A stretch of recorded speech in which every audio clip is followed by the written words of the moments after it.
Hello, welcome in or welcome back to my channel. My name is Deb from DG Reads, and it's time to kick off the second weekend of the Halloweekend Readathon.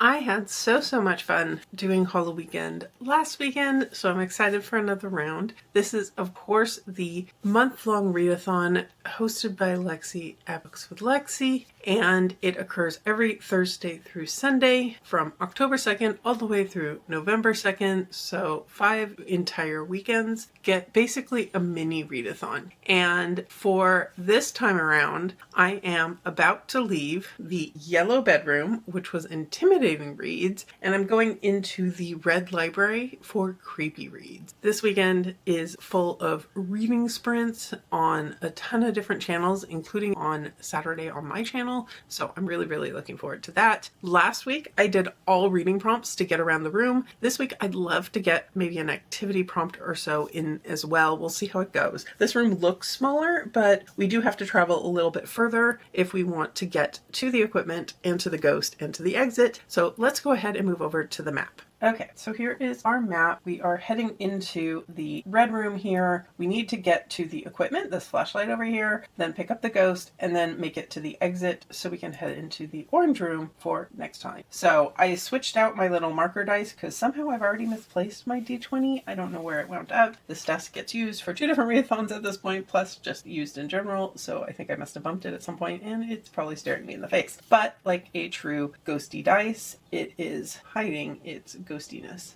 I don't know if you can see that in there, but he's another little ghosty, living his ghosty life as we go ghost hunting with him. All right, let's see what our first roll brings us.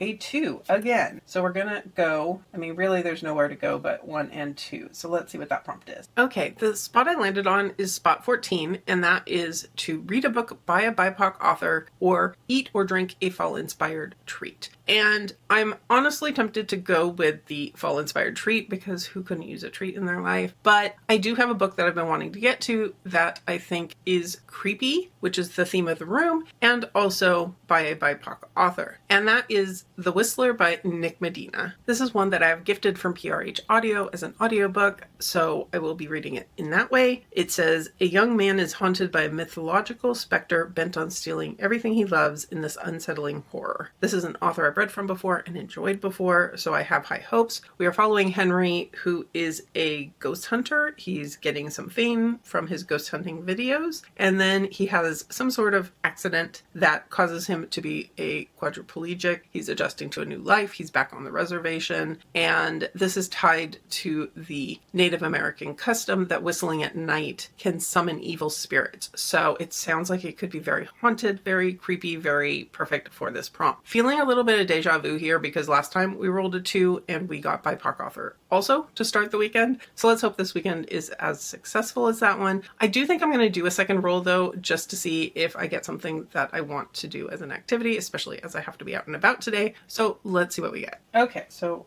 for rule number 2, we get a 6. Okay, we're getting some momentum here. So we definitely want to go 1, 2, 3, 4, 5. 6 actually gets us right to the equipment. That was a good move. Okay, let's see what the prompt is for that. Okay, so we got some better forward momentum with our second roll, rolling a 6 and landing directly onto the equipment. That was perfect. Couldn't have asked for better. So the prompt for the equipment is to read a book with a light on the cover or to make a fall-inspired item. So I'm kind of torn on which way I want to go. The fact that I got this far in the first 2 rolls kind of feels like maybe I should just go ahead and read a book, leave activities for later. I don't really have time today to be making anything, so I might play a little bit by ear. Let's see what I can find. Okay, I'm still going to play it a little bit by ear and allow myself to switch out for a fall-themed crafting or crochet or something. But if I don't go that route, I think what I'm going to do is read Nicholas Sparks with M. Night Shyamalan's Remain, because I'm so curious about M. Night Shyamalan and Nicholas Sparks as a crossover. This is one I have a gifted copy from Random House. This one actually just came out this week and I'm a little bit behind on reading it. There is a light on in the house, so I'm counting that as a light on the cover. And this is a love story, but also supposed to be a haunting love story. What I understand is these two both worked on it. Nicholas Sparks wrote the book. M. Night Shyamalan wrote a screenplay for it, and that is in talks, according to the note in the arc here, for a potential actual production with Warner Brothers, I think. So I'm so curious how this winds up. I've seen a couple reviews that mention it having some creepiness to it, so I am curious to see if it winds up working for me in terms of that. So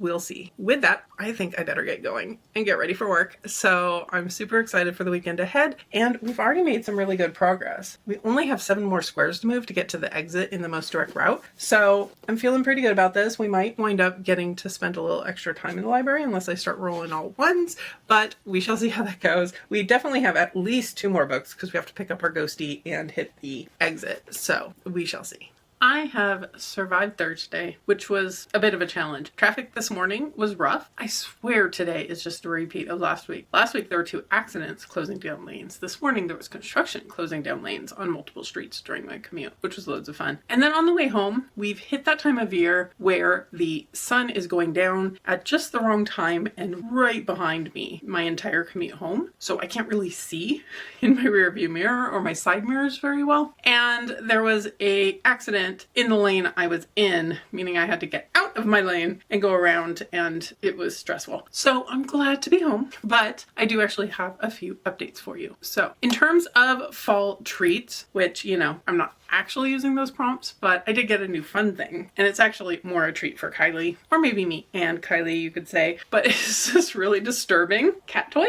I mean, it's a dog toy, but it's a very disturbing cat, and I think I can put like some dog treats in there or something too, possibly. I'm not, oh, it's got more teeth if you heal it up a little bit.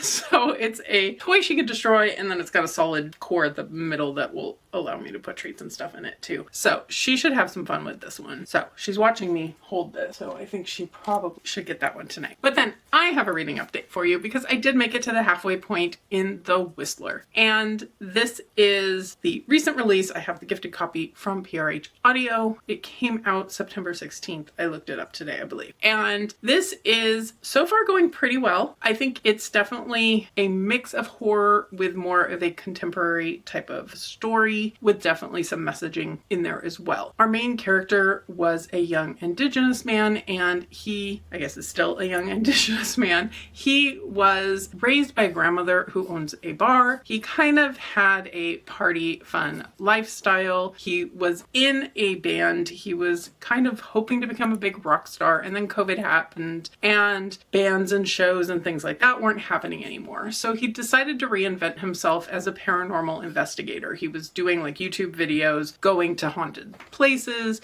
where he could tell a good story, and it seemed like he was doing pretty well with this. He was getting some notoriety. He had a news person who was willing to do a story on him, and that was gaining more followings, and all this was going on. And then in the present day, he's in a wheelchair. And as the story goes on, we're getting these flashbacks to his past before the accident, and then we're seeing the present day where he's dealing with the fact that he has almost no sensation in his legs and arms, and he's depressed. He's dealing with medical bills because his insurance isn't that good. He is dealing with the mental health and trying to come to grasp with what his life is going to look like going forward. He's dealing with the impact to his relationship. He had a girlfriend that he loves who is still around in the present day, but there's definitely strain on the relationship there. And all of this, I think, is being really well done. Meanwhile, where the title comes in, The Whistler, the book actually opens with this young woman who is hearing whistling.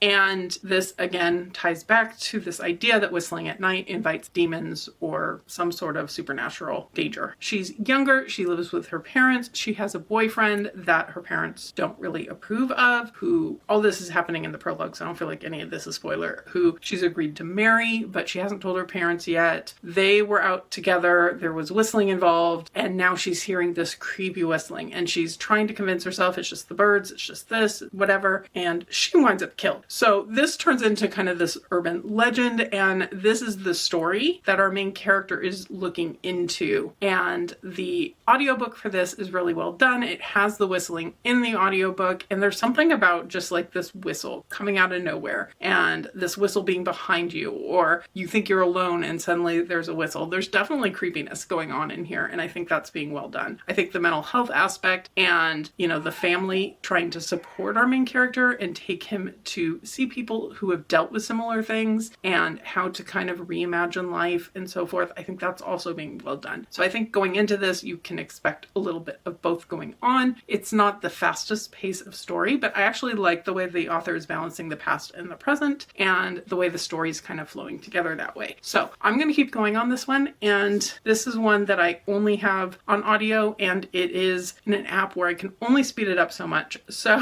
we'll see how far I get in it. So I think I'm about to throw in a frozen eggplant for dinner. I'm going to give Kylie her new toy. I'm going to sit and try to read for a while. I might wind up switching books a little bit for if I feel like being more of an eyeball reading mode, which I might. I don't know. We'll see. But I will check in once I have finished my first book.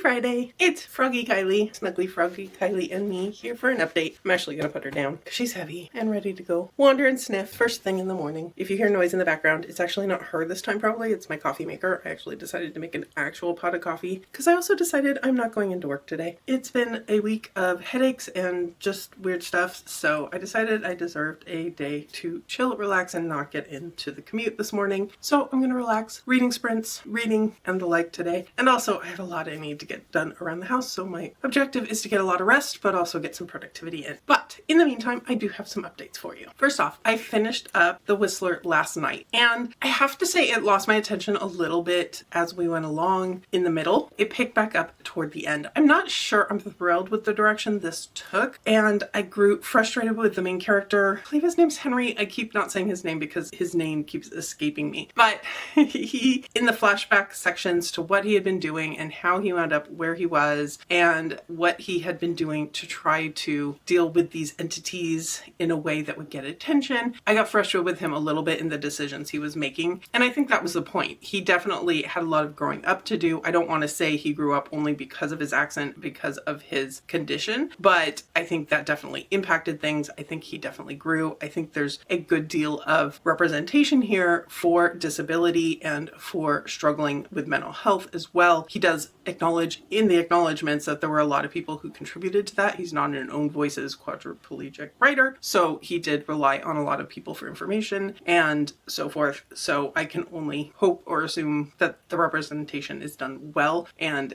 as he said, different people with different experiences will always experience it differently. And in this case, it's a very kind of unique situation in some ways because we've got the ghostly elements that are going on in here as well. I think the writing was good. I think that the spooky moments at the beginning, I think hit more for me than what we get in the later half of the book, but I still had a good time with it. And I'm happy that this one is actually going to tick off hard mode for me for the horror bingo reading challenge from Sarah at Wicked Reading. And I think overall, I'm still glad that I picked this one up. Honestly, without the horror bingo, this one hadn't been on my radar until I realized how perfect it would be for the paranormal prompt and for needing investigators to be one of the main characters. So I am glad that that plus Halloweekend both made me pick this one up. So with that, I did start another one yesterday. I needed to put that one on pause to do my midway update, and then I did a little bit more reading of it last night in bed and this morning in bed before I was willing to actually get up and get moving. So I have started Remain by Nicholas Sparks with M. Night Shyamalan, and I have to say I'm really enjoying this. I think it's a really interesting mix of romance and spookiness. We are following Tate, and he is dealing with the aftermath of his sister's death, and this is something that has caused him to truly struggle with his life, with his own mental health, with just things in general, understandably. And one of the things, as the synopsis says, the sister revealed to him that she had the ability to see ghosts, and that wasn't something he really had thought of. His logical brain says ghosts just don't exist. Well, a friend helps set him up at this historic bed and breakfast, and it's a beautiful location. He and his cat move in, and all seems well. And then all of a sudden one day, there's a woman there, and she shouldn't be there, but she seems to just fit in this place, and no one else knows she's there. There's something weird going on there. And suddenly he has to kind of reconsider what's going on. In addition to that, at night, there's noises, there's appearances, there's spooky things going on. And all of this, I think, is going to tie into real life things that have happened in the house, in this town. It seems like such an idyllic place, but there is a darkness there. Reading directly from the synopsis, it says, Tate discovers that below the idyllic surface of Wren's small town life, hatred, jealousy, and greed threaten their fragile relationship, and in order to free Wren from a desperate fate, he will need to unearth the truth about her past before time runs out. There is definitely a heavy romance component going on in here, but given the nature of it, it's definitely also slow burn. So I like that about it. There's almost more of a friendship developing, even though you can see it's a relationship that's developing. And the kind of haunting aspects actually have some really truly creepy moments to it. So I am so excited to keep going in this today. This is going to be my first priority, of course, to finish this one so we can roll again, but I'm having a good time. And I did not necessarily expect that. I honestly didn't know what to expect from a Sparks and Shyamalan crossover. So with that, I'm going to keep going and get my coffee and settle in. Bree has some sprints going on right now that I'm going to hop onto, and we will go from there. I am back. I am done with my book. I finished up Remain, and I had a fantastic time with this. I kept wanting to pick it back up. I thought it was really well done. It has a little bit of a bittersweet note to it, but I think that's kind of expected in a Nicholas Sparks book. It wasn't like a book that made me cry, but I did feel for the characters a lot. I thought the mystery in here was really well done. I think there was a great element of adding multiple suspects, who could have been involved in what has happened, and the danger element. You get some thriller elements as you get, especially towards the end, and the action's picking up. It picks up the pace really well, and I think this is a strong 4-star, verging on 5 maybe. I need to put a little more thought into it. I just finished it at the tail end of Bree's sprints. Kylie and I joined her and had fun with that, and there's a little bit of a break until more sprints this afternoon, so it's time to figure out what comes next. I am doing really well so far with my book picks, so hopefully that will continue, and I'll have something to dive into this afternoon. Okay, we made it to our little flashlight over here, so that's where we're going to be starting off. So let us see what comes next.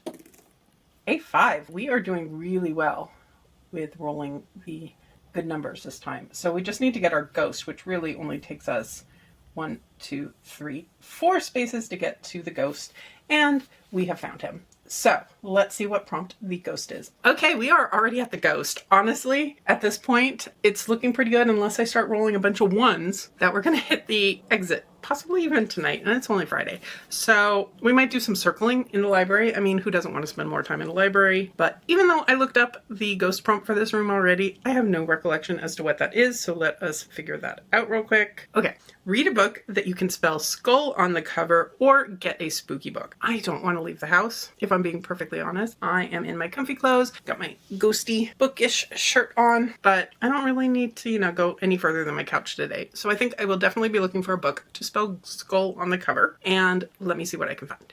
That took me far too long. I killed the battery while I was at it. But we're going to have to use more than just title and author name on a cover to get this to work, because I just ran out of options. But I did find one I'm excited for, because it's one I had hoped to get to this month. I have it checked out from the library already, and that is The Vanishing Kind by Alice Henderson. It has the S and the K and an L in there, but in the middle it says a novel of suspense, so we get our other L and our U from that, and that's good enough for me. I don't know that this one is creepy, but because I picked up the equipment before getting to the ghost, I'm allowed to ignore either the room prompt or the ghost prompt. So we are going to potentially ignore the room prompt for this particular book. This is the most recent book in the Alex Carter series, but each book kind of works as a standalone as well, even though we're following the same person. This person is someone who goes out and studies nature, essentially, and gets wrapped up in various trials and tribulations along the way. In this one, it says, wildlife biologist Alex Carter is tasked with locating jaguars on a vast desert nature preserve in New Mexico. Meanwhile, an archaeological team is excavating the gravesite of a 16th century Spanish conquistador on a neighboring piece of land, and a dangerous group of anti-immigrant vigilantes are threatening that team, and once they learn what she's up to, they're worried that if she finds federally protected endangered species on the land, that will interfere with their plans, and that winds up getting involved too. So that's really all I know going into it.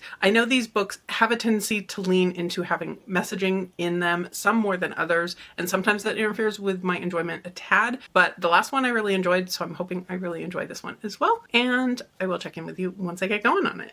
I have been being very lazy on the couch at the moment. Mel's Sprint's just started, so I'm watching that, and I've been listening to my audiobook. I can't quite commit. I need to do some productive things. I could do some crochet. I just don't seem to want to pick anything up. So I've just been sitting and listening and petting Kylie, which she does not mind at all. So that's okay.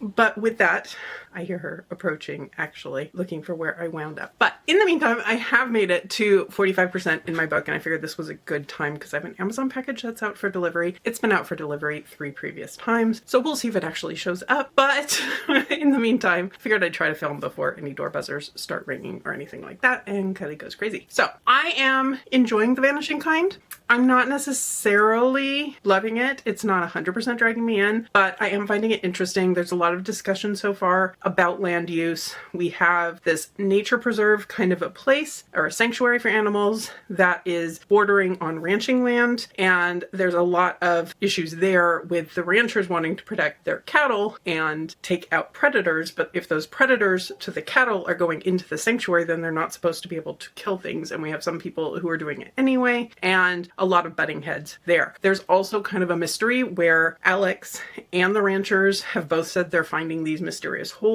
that have been dug into the land, and no one seems to know what that's all about. We've got Alex finding proof of jaguars, which is always interesting. I love animals in general, so getting to hear about that has been really interesting, and just her setup for trying to prove that they're there and capturing images and all of that is very interesting. There's definitely been some kind of anti-ranching sentiments. Not necessarily that Alex is going out of her way to talk to the ranchers about this. She's being very friendly with one set of ranchers, which makes me a little suspicious of them, of course. But she has had some internal monologue about her own vegetarian eating preferences and why that is and so forth. So it's very interesting. It is definitely message heavy like I kind of expected, but I think it's so far balancing it pretty well. It's not necessarily fully hooking me, like it would be easy to put it down, but it is a really short read. I think when I picked up my Kindle copy of it, it said the average reading time's like 6 hours. I think that sounds about right. The audiobook is 10 hours on one-time speed, and I'm at like 2.5 currently, and it still feels a little on the slow side. So it's definitely one I'm getting through quickly, so I should be back pretty soon with final thoughts and with my next roll.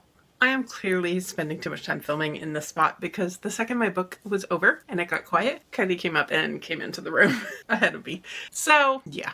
Anyway, I did finish my book, and I actually wound up enjoying the second half more than I think I did the first half. Second half definitely picks up the pace. You have a lot more thriller elements, chase scenes, and people in danger and injuries and deaths, and there's a lot more going on in the second half. Is it a new favorite book? No. I'm thinking it's going to end on a 3.5, but I think it does drive home some important messages. It does it in an interesting way, an entertaining way. It's not beating you over the head with it, I think, as some books that are trying to deliver a message in fiction can sometimes do. I like Alex as a character. I definitely am up for reading more from her because there is one coming next year, I believe, because I'm pretty sure when I put this on my hardest reading challenge, challenge yourself challenge, I knew that it would depend on when I finish the challenge if I'm going to wind up needing to read the next book in the series, because I want to say it comes out next spring, maybe? I could be wrong about that. But anyway, it was entertaining. It was fun. I do like the series as a whole. I think there was one, the one in the snow that I can't remember the name of. That one, for some reason, didn't hit for me quite so well. I'm pretty sure I read it when I was traveling too, which probably was a bad idea. But anyway, this was a good time, but it's now time to see what's next. Okay, so with where we are currently, if we roll a 3 or higher, we will have finished the room and made it to the exit and be prepared for next weekend. I may do like an extra lap, maybe go back and check out something else. I don't know. But first, let's see if we even need to worry about that yet, because I could very well roll a 1 or a 2. We know I'm capable of that. 5. Okay, maybe I'm not capable of that today, but that's okay. Our little ghostie's being kind to us. So I'm just going to go ahead and finish the door prompt, or the prompt at the door, and then we will figure out what I do from there, because it's only Friday afternoon, so it's a little bit early to be done. So let's see what we have next. Okay, so we have one book left in order to have completed the room, and the spot I am on is spot 17, and it's to read a book without the, of, and, or in the title, or do any fall-themed activity. I've still been very much in lazy mode right now, so activities seems like asking a bit much for me, but I do know exactly what book I'm going to put in for this one because it is a buddy read that I'm doing with some friends. Okay, the book that I'm going to be reading is Evil in Me by Brom. This is one that I actually had pre-orders, I'm pretty sure, and still haven't managed to pick up. So do I know much about it? No, but the cover absolutely got my attention. If I can do it without too much glare here. We've got art on the back as well. Again, I'm getting glare from multiple sources here, but that's okay. So we're following an aspiring musician, Ruby. She has had enough of her small town and dysfunctional family. She's had a falling out with her best friend that has kind of killed her dreams of escaping and making it big in the 80s Atlanta punk scene. She's helping her eccentric neighbor organize religious relics, and then an ancient ring clamps down on her finger, possessing her with the spirit of a bloodthirsty demon. There's no exorcising it unless hundreds of people chant a spell to set Ruby free. And what's worse, the ring is a beacon for evil, drawing a monstrous mob straight to Ruby, hungry for her flesh. So I think this definitely fits the creepy vibes of the room. Definitely sounds like something I could enjoy. I really don't remember hearing anyone talk about this, but I'm really excited to pick it up for Owned October, which I'm also doing this month, which is a Bookstagram challenge from Tree Reads. One of the prompts is to have a book with drawings in it, and these are creepy drawings, but they are certainly drawings. Let's see, what can I show you that's not too disturbing? Well, they're all pretty much disturbing. The ones on the cover are pretty much the least disturbing ones. I don't know if that's going to show up, but in any case, there's art in here. There's also illustrations on the chapter headings from what I saw as I was flipping through a second ago. So I definitely can count this book for that as well, which helps me out. So I'm going to get going on this one. I'm taking a break tonight. I'm doing a Alice in Borderlands watch along with Lexi's Patreon, and it's a rewatch to finish the second season before we get to the third season. So I'm excited for that. That'll be a nice break. I have some groceries coming. I did wind up ordering myself a couple treats with that to tide me over. Gonna definitely be doing an easy air fryer girl dinner tonight before my healthier meal box comes on Sunday. And yeah, that's the plan for this evening, and I'll check in with you later.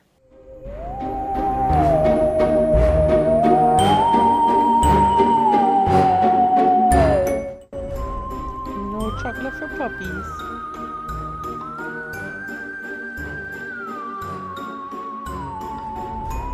Good morning, friends. You're getting a weird angle because I'm feeling lazy and sitting on the couch. It's been a rough morning. This weekend is the weekend my neighborhood has a big trash pickup that you can put like bigger items out just at the curb and they come by and get them, and you had to have your stuff out at 6 a.m., which I did. Unload some things from my garage, got rid of some e-waste that they're picking up, things like that, and didn't really put together the fact that it having to be out at 6 a.m. meant there were going to be super loud trucks going around the neighborhood super early this morning. So that woke me up, and I got to bed a little late last night, so it's going to be a long day. But that's okay, because I have sprints starting in a few hours, and by a few, I mean less than 2, I think, at this point. So yeah, we've got Kylie in her jester costume, and she will be on sprints with me, and I'm looking forward to that. But in the meantime, I have made some progress in Evil is Me. Not that you can tell because I took the dust jacket off since I was physically reading this partially yesterday, and I have been continuing it on audio this morning, so I'm just going to put that down because that doesn't really help you out so much. Okay, dust jacket acquired.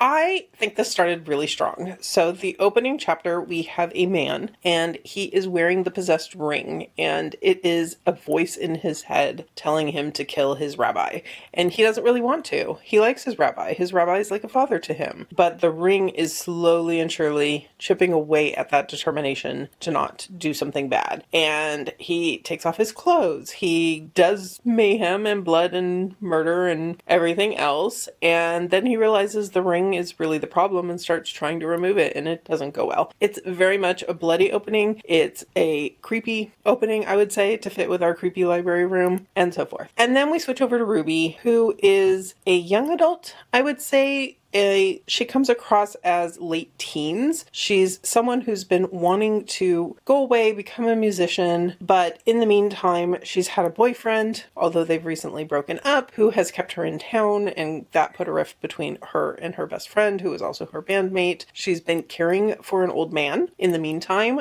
who has dementia, and that's been kind of her best connection almost, is with that man and his daughter. While his daughter's traveling, she takes care of him. He is Jewish. He has these artifacts that have been collected for whatever reason. Because of his dementia, he's trying to kind of deal with some of it and clean up some potential issues. So when he forgets the dangers they're in, he can have things be safe in the meantime. But our main character, Ruby, accidentally touches this evil ring that somehow went from being on the man's finger who was doing the killing in the opening chapter and has somehow wound up in his possession, and this ring then possesses her. And it's interesting because we're kind of getting the POV of the possessor, and we're getting Ruby's, and we're getting this man's insights, and it's lost some of the creepiness. There is a POV of somebody who's after her because she has the ring. We are getting kind of a POV from the uber demon behind the possession, not really the one who's possessing.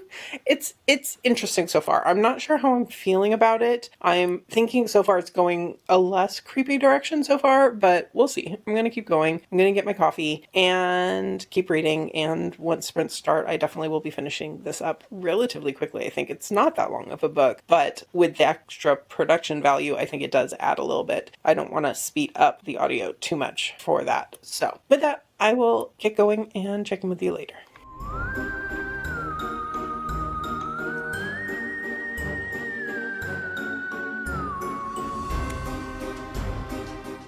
It is now a little bit past 4 o'clock in the afternoon on Saturday, and it's been a fun day. It's been a busy day. I'm getting a little tired. I watched Monica's sprints this morning, a little bit of Monica, and then I hosted for 5.5 hours some sprints, and Bree joined me, which was a lot of fun from 4 Paws in a Book. And we got caught up in conversations about Shakespeare and Austen and Nora Roberts and food and all sorts of fun stuff. And I got a little bit of productivity done and also some good reading. So I have now finished Evil in Me by Brom. And overall, this was very entertaining. I think the audiobook was fantastic. I would definitely recommend this via audio. I liked our main character in here. Some of the developments we have happened in here. I like the direction things took that went a little bit against what I expected. I do think it was not by any means cozy. I don't know why my brain was almost thinking that, but it went in a direction that kind of pulled a few punches, I felt like, on the spookiness level. It starts out super spooky, super gory and disturbing, and then it kind of backs away from that a little bit. So in the end, I think this was a fun read. I don't think it's going to be a new favorite that sticks in my mind, although the song that's in here, which actually is a song they produced as part of the audiobook, and it gets repeated quite a lot in the audiobook,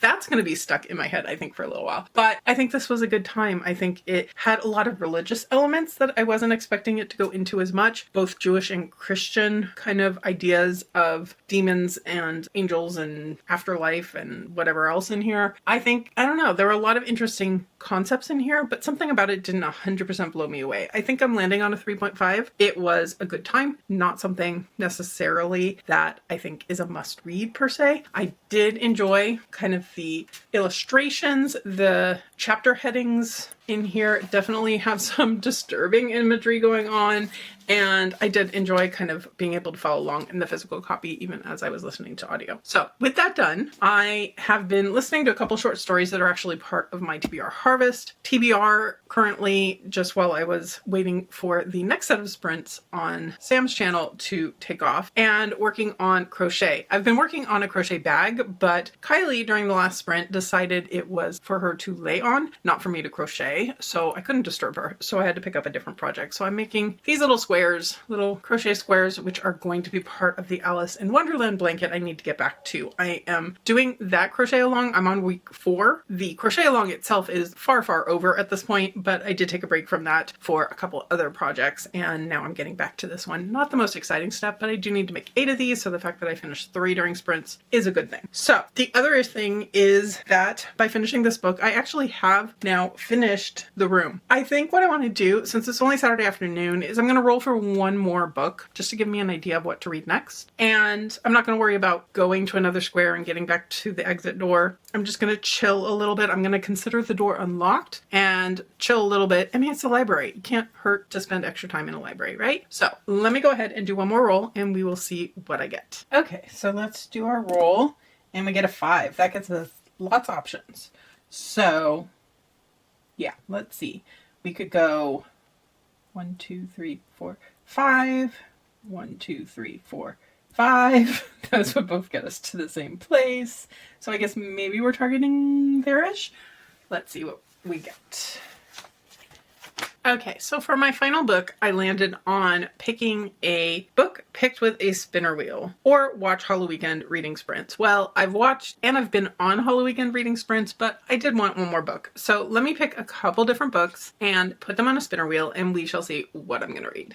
Okay, I've picked a couple of books that I think will work. We're stretching creepy on a couple of these in all reality, but that's okay. This is a bonus roll I didn't need to do anyway. So the books that I have are All In by Jennifer Lynn Barnes. This is part of the Natural series. It is a YA kind of mystery series where the youth in here have special abilities to analyze and get in the heads of bad people. This one, it sounds like there is a serial killer who uses different methods each time and leaves clues behind, but somehow is not caught on any sort of cameras or anything, even though it's in Las Vegas covered in cameras. So that's potential. It's a series I need to continue, and serial killers are creepy in and of themselves, I think. We have The Bone Drenched Woods by L.V. Russell. This is a Twisted Retreat book that I have. It is a young woman who is meant to be kept quiet and meek, and she is not. There's something strange. There's a creepy agreement that this town she lives in has with the creatures in the dark. Something along those lines is what I recall. I have Never Flinch by Stephen King. This is his latest book and it's on my TBR for the month, so this would be helping myself out. I don't know too much about this one, but it says the police department receives a disturbing letter, which sounds like a creepy letter to me. Plus the bloody blindfold on Lady Justice here on the front is kind of creepy, so we're counting that one. And last but not least, I've got The Family Inside, and we've got a mother and daughter, and I think they're pretty much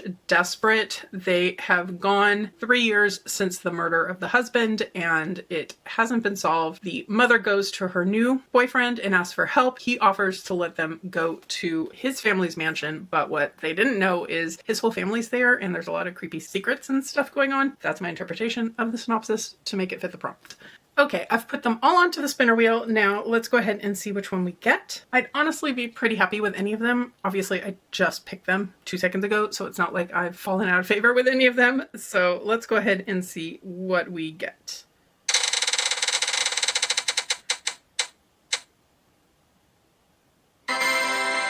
Okay. All right. That was very close to crossing over the line, but I think I'm pretty happy with what I got. This is a book I received from Once Upon a Book Club box. It is one I received quite a while back, I think. I don't remember when this came out. I think it was this year, but beyond that, yeah, it's copyright 2025. So I got it sometime this year. If you're not familiar with Once Upon a Book Club box, I will take a little opportunity to promote them because I do have fun with them. They put together these boxes, and as you're reading the book, you get to places where it tells you to open a gift, and the book comes with gifts that you get to open. So you get to open your gift spot like that, and there is something that matches something on the page that you're at. I should not look there because that would be spoilery. But they are a lot of fun. They introduce me to a lot of books I might not have picked up otherwise. Some are wins, some aren't, but it's always fun to get to open the gifts as you're reading. So I'm excited to get to this. I've fallen behind on my book boxes. I will not be spoiling any of the gifts that come with it, but I will definitely check in once I get to reading and let you know how it's going. I did see that the library has this one on audio, so I can still do some crochet maybe. I realize it's now 5 o'clock. I never stopped and really had lunch. I haven't had anything since one bagel this morning. So I do need to eat something, probably have an early dinner therefore at this point, and I will get to reading and check in with you either tonight or tomorrow morning probably.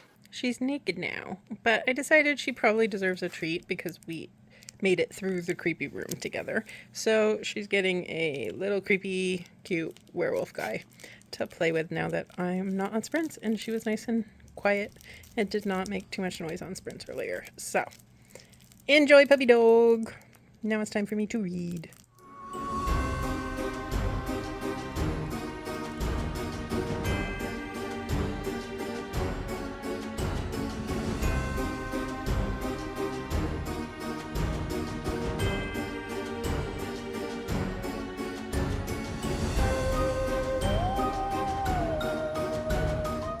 It is now Sunday, verging on noon, I think, and I wound up reading like nothing yesterday. After my sprints ended, I decided to take a break, lay down, watch TV, and binge TV until way too late at night. Pretty much is how I spent the rest of my day. So I didn't even start my next book until this morning, but I am now about halfway into it. So I already gave you the synopsis when I introduced it, I believe, and that's very accurate. I would say the synopsis on the back that I was giving you. This house definitely has creepiness to it. So I think I'm definitely suiting the prompt of the room with my bonus book here. And there's a lot of questions going on. We have the young daughter in here. She's 18, so she's old enough to be on her own, but not really prepared to be on her own. And she and her mother basically wind up without any money, without a home. And this man and his family take them in. But they're not the most likable of people. I'm unsure about the guy, and the family beyond that is just weird. Some of them I like more than others. There's a creepy brother, for sure is creepy. There's a missing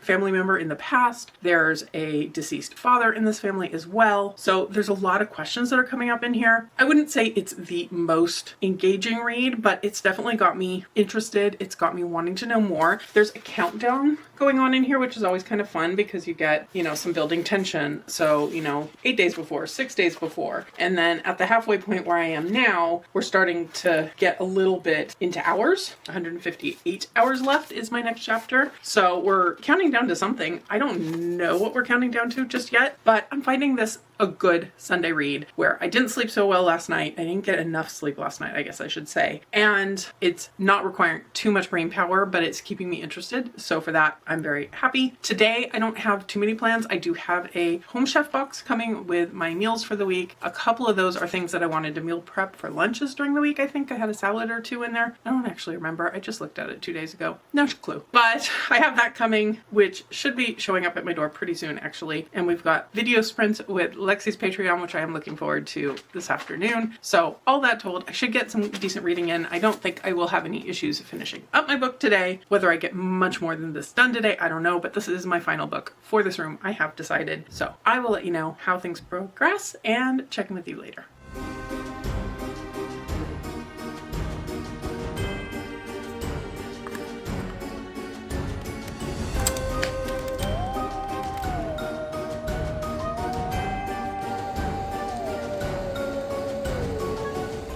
Halloweekend is officially very, very over. It actually ended yesterday. It's now Monday morning. I just couldn't get my act together to film a 5-minute clip last night. So you're getting Monday morning final wrap up. I did finish up The Family Inside, and this book got wild in the latter half, but I kind of was into it. It definitely requires suspension of disbelief. So reading this on a Sunday where my brain's not fully functioning was kind of perfect timing because the twists come at you left and right, and they are a little bit beyond the realm of belief and not necessarily ones I feel like I could have picked up based on the story even if my brain had been more activated, but I think they were fun. They kept me hooked. They kept me wondering what was coming. We have consequences to our characters, both the good and the bad, and overall, I don't know that I felt like it had the most character depth. The plot is really what had me hooked on this one, I think, and this is definitely an author I would read from again. I was laughing with people during reading sprints yesterday because really this author sounds like me. They collect and hoard paperbacks, coffee mugs, and dog toys, of which my household is full of many. So with that, anyway, it was an extra level of amusement, but this is an author I will pay attention to in the future. So with this one done, I did officially finish up Halloweekend. And this weekend was so much fun with tons of sprints, with getting through the room quickly, getting to do an extra